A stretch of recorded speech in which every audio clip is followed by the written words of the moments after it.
As Donald Trump intensifies talk of turning neighboring countries into America's 51st state, Canada has quietly begun preparing for a scenario once considered unimaginable: a direct US assault.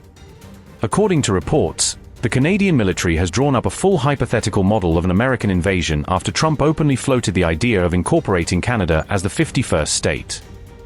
The Globe and Mail reported that this marks the first time in more than a century that Ottawa has formally prepared for the possibility of a US military assault. Officials stress the model is purely precautionary, yet its existence underscores just how deeply mutual trust between Ottawa and Washington has eroded during Trump's second term.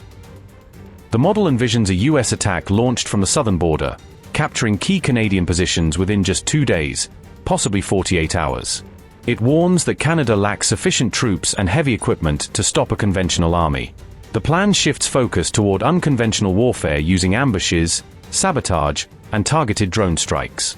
Small, agile units and armed civilian militias would execute hit-and-run tactics inspired by Afghan mujahideen strategies.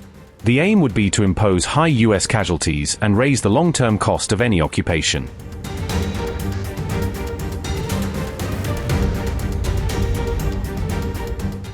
Reports say that in the event of an invasion, Ottawa would immediately appeal to fellow NATO nuclear powers such as France and Britain for urgent military support.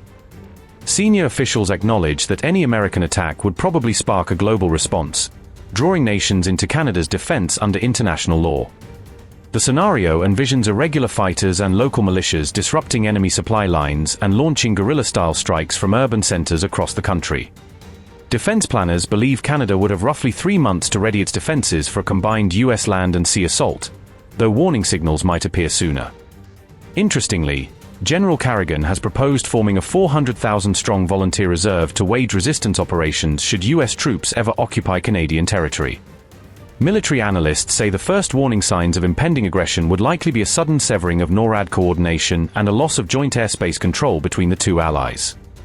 Retired General David Fraser suggested that German naval vessels and British fighter jets could be deployed under NATO authority to bolster Canada's coastal and air defenses.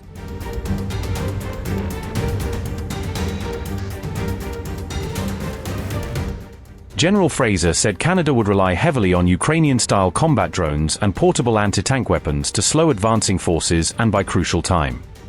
However, retired Lieutenant General Mike Day described a US invasion as fanciful, even while admitting that Canada currently has no capability to match America's sheer military power. Analysts pointed out that occupying a country as geographically vast and sparsely populated as Canada would prove nearly impossible for any invading army to sustain. Experts emphasize that crafting such contingency plans serves mainly as deterrence, signaling that even remote invasion scenarios would come at unbearable cost. Analyst Aisha Ahmed stated that improving homeland defense makes horrible scenarios less likely by convincing potential adversaries that Canada would resist fiercely. Officials insist US strategists are fully aware that Canadians would resist with every available tool, a fact intended to keep any invasion purely theoretical.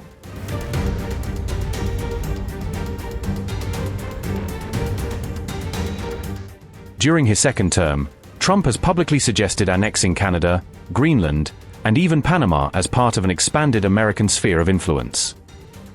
On January 20th, Trump escalated the rhetoric by posting an AI-generated map on Truth Social showing a new United States that included Canada as one of its states. Canadian officials say Trump has become fixated on what he calls Canada's Arctic vulnerability, focusing his attention on northern strategic claims. In direct response to Trump's annexation threats, both France and Germany have deployed troops to Greenland as part of a collective deterrent effort. Canada is now considering sending its own small military contingent to Greenland in solidarity with its European allies defending Arctic territory.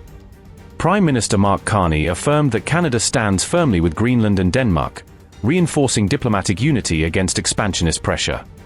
Carney later spoke about creating a new world order founded on sovereignty and cooperation, remarks widely interpreted as signaling growing distance from Washington.